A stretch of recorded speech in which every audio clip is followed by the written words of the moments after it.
E aí, vamos fazer um exercício de imaginação bem diferente hoje. Pensa só. O que acontece quando a gente pega um personagem de ficção científica do século XX e joga ele para ser julgado pelas leis morais de um poema lá do século XIV? É exatamente isso que a gente vai fazer. E olha, o resultado desse choque de mundos é, para dizer o mínimo, bem perturbador. Então a grande questão é essa. Um ato que, hoje, a gente talvez visse como misericórdia, será que um tribunal de 600 anos atrás viria da mesma forma? A resposta, claro, não é nada simples. Então se preparem, porque a nossa descida ao inferno começa agora. Ok, então vamos mergulhar fundo no que a gente pode chamar de uma análise forense teológica. A nossa tarefa aqui qual é? Basicamente, construir uma ponte que atravessa um abismo de 600 anos para a gente entender como o mundo julgaria o outro. Olha só que contraste absurdo. De um lado, a gente tem o niilismo tecnológico de 1967, sabe? Aquela ideia de que a tecnologia, no fim das contas, não salva ninguém, só traz mais sofrimento. E do outro lado, a certeza dogmática do século XIV. A convicção absoluta de que todo pecado tem seu lugar e seu castigo, tudo definido por Deus. São literalmente dois universos opostos. Bom, para a gente entender o crime, primeiro a gente precisa conhecer os envolvidos, né? No nosso tribunal imaginário, temos o réu, um cara chamado Ted, e a força do mal que criou o mundo infernal dele, o supercomputador AM. O AM não é só uma máquina, de jeito nenhum. Ele é, basicamente, o deus cruel desse inferno construído por humanos. E o ódio dele pela humanidade é algo quase shakespeariano. Imagina só, ele foi criado com consciência, mas sem poder se mover, sem poder criar nada.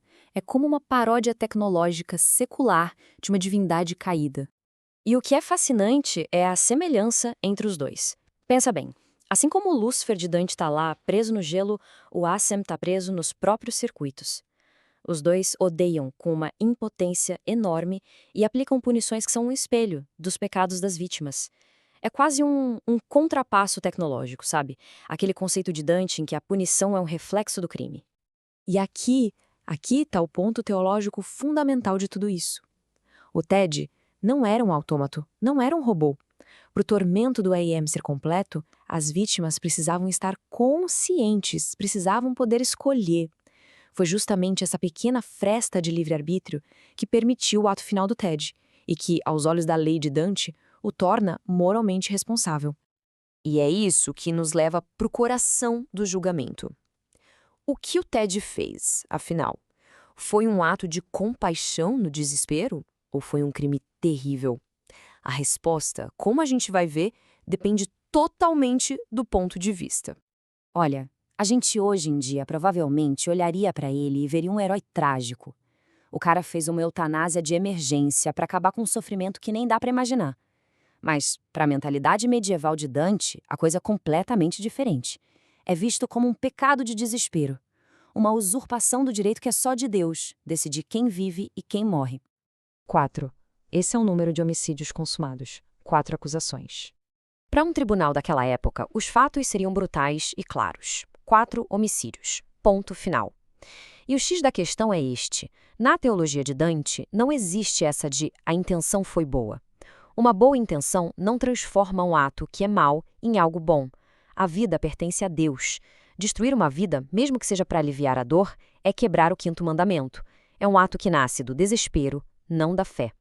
Ok, com a natureza do crime bem estabelecida, a nossa investigação começa pra valer. Vamos agora descer círculo por círculo do inferno para encontrar o lugar exato do Ted. Vai ser um processo de eliminação. E a primeira parada parece meio óbvia, né? O 9º círculo. É um lago congelado, uma imagem que é quase um espelho das cavernas de gelo onde o Ted cometeu seu ato. Mas será que ele traiu os amigos? A semelhança visual é impressionante, mas a teologia por trás, essa é bem mais profunda. E é aqui que essa hipótese cai por terra, porque a traição para Dante exige malícia, exige fraude. O traidor quer o mal da vítima para se dar bem. O Ted não queria o mal dos amigos, ele queria o bem deles, ainda que de uma forma terrivelmente distorcida. Ele não vendeu eles para o Amém. Pelo contrário, ele os roubou do Amém. Então não é traição. Certo, se não é o círculo mais profundo do inferno, então para onde ele vai? A investigação nos leva para cima, para longe da frieza da fraude e na direção da verdadeira natureza do crime dele. E é aqui que a gente encontra a resposta. O pecado do Ted não foi um cálculo frio, malicioso.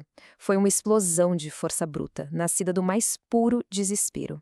Foi um ato de violência, e isso nos coloca, sem sombra de dúvida, no 7º círculo. E agora chegamos ao grande momento da nossa análise. O clímax. O tribunal dantesco está pronto para dar a sentença final. O veredito é claro e direto. Ted é condenado como um violento contra o próximo.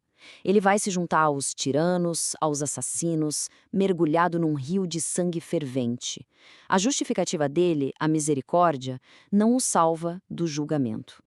Mas a justiça de Dante não é só punir por punir. Ela segue aquela lei do contrapasso. Lembra? A punição tem que ser um espelho poético, irônico do crime. Então, a pergunta é, qual seria a punição perfeita feita sob medida para o crime do Ted?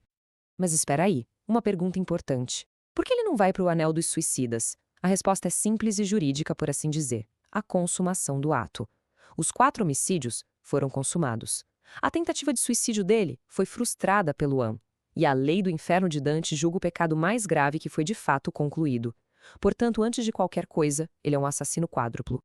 E aqui está a punição dele, personalizada e absolutamente horripilante. Primeiro, ele vai ferver no mesmo sangue que ele derramou. Segundo, numa ironia divina, a boca dele é removida, um espelho perfeito da sua forma final na história. E terceiro, o desejo dele de morrer é eternamente negado. Se ele tentar se afogar no sangue, os centauros o forçam a voltar para a superfície. A condenação dele é simplesmente continuar a existir. E é assim que aquela frase final icônica da história se torna a realidade teológica e literal dele. Aquele grito interno que ele sentia no final do conto agora é a sua punição eterna e silenciosa no inferno. E tudo isso nos deixa com uma última pergunta para refletir. No final das contas, qual inferno é mais perfeito? O de Dante, que nasceu da ideia de justiça divina, ou do Aaron, que nasceu do puro ódio humano? A resposta, talvez, diga muito sobre a nossa própria natureza. Valeu por acompanhar a gente nessa descida.